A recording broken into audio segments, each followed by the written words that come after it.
official. Asiwaju coming in to run for the presidency of this country is like bringing in Peter Rufai to man the stakes for Nigeria. Let's assume we qualified for Qatar 2022.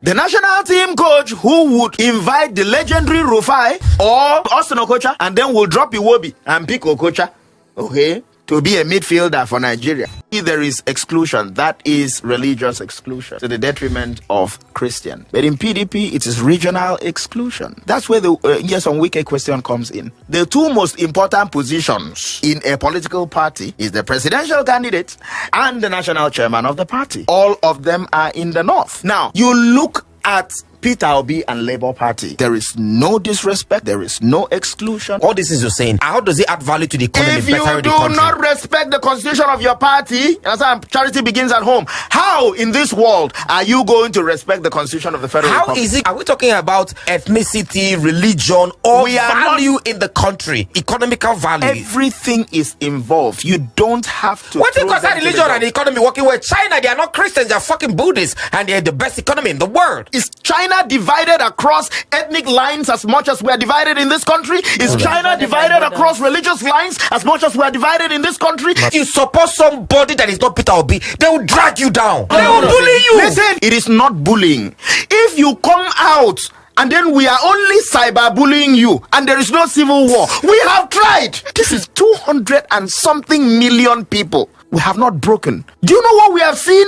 We are very angry. Do you know what 8 years means in the life of even a girl or anybody when they're young? When someone is convinced of a route towards national salvation, and then by way of your action and inaction, it looks like you are jeopardizing that move, it is very frustrating. So attack. He sees you as an enemy. What if he does not see what I see? Look, you say what? They said Muslim ticket in the APC. APC, yes. Muslim ticket. That for me, okay, is look, we are a country, all right? Liberal country. We have it shows how religiously intolerant and religiously insensitive that decision is. It shows that choice is a very deliberate move towards exclusion. There is nothing like political inclusion as far as with specific regards to Christians or Northern Christians, as far as I'm concerned. It doesn't make any sense. It doesn't make any sense. And now you come to PDP. Yes. The exclusion in PDP is not like, okay, in the APC there is exclusion. That is religious exclusion to the detriment of Christians. You know, but in PDP it is regional exclusion. For God's sake, that's where the yes on Wike question comes in. Fault is argument in any way. Look, the two most important positions in a political party is the presidential candidate and the national chairman of the party. All of them are in the north.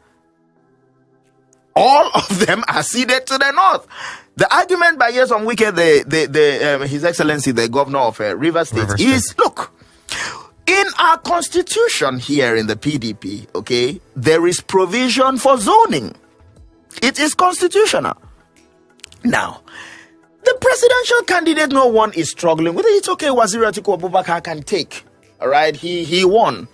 But you cannot have him as a presidential candidate from the north, and then you still have the national party chairman from the north. The national party chairman should resign, and then a man from the south comes in. When Jonathan was president of the south, and then the national party chairman was Muazu from the north.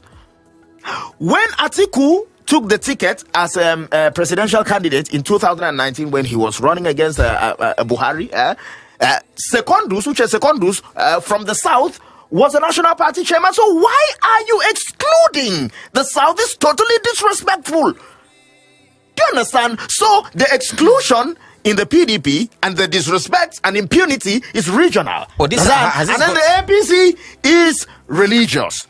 You understand? Now, you look at Peter Obi and Labour Party.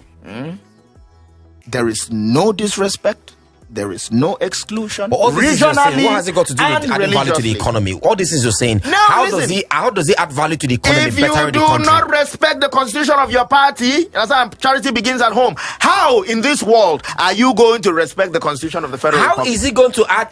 Are we talking about ethnicity, religion, or value in the country? Economical value. Everything is involved. You don't have to. What do you consider religion and the economy working with China? They are not Christians, they are fucking Buddhists, and they're the best economy in the world. The fuck are we talking about? Excuse me, listen to me. In a country as is China divided across ethnic lines as much as we are divided in this country? Is China divided across religious lines as much as we are divided in this country? This is a country that is at the brink of falling. It's at the brink of despair. For God's sake, we need a healer. But we don't need anybody to exacerbate our problems. But we're talking about healing. Someone shouting for autonomy. So, for example, talking about healing. We don't. So don't bring. Listen, the China analogy does not sink here with regards to religion. No, it does not. I am not a religious bigot. For God's sake, I want this country to work. We all do. We all do. I fucking want this country to work. When if it works, it's my own good. And my children's good. No. If it works, no, it's not a conditional. Don't put a conditional clause there. When it works, because we have to make it work. We have to. I gotta think. Which government or which person go give my clients or my prospective clients, fans, that happiness, that sweetness of belly, where be say, I go throw small joke, they go laugh. Do you understand? You know one thing about elections? Elections, election. And it is divided into three phases in my own opinion. And I dare to say that my opinion is universally true. Elections is divided into pre-elections. The main election. And post-election. And the post-elections. We go end on the day of swearing in. Now, for you or for person to decide or to fear, say, I cannot openly declare support for a particular candidate, then it means that the election is not free. No. You are not. No, listen.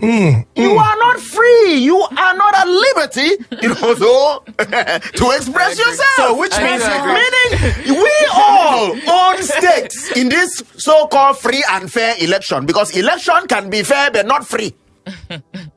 Let us narrow this thing down to Nigeria and the Nigerian picture and situation. You get? This is a country that everybody is angry. Facts. And a greater part of the population, the active population of this country, are the youth. You understand? We are very angry. So now, everybody is choked. Everyone wants a breath of fresh air. Everybody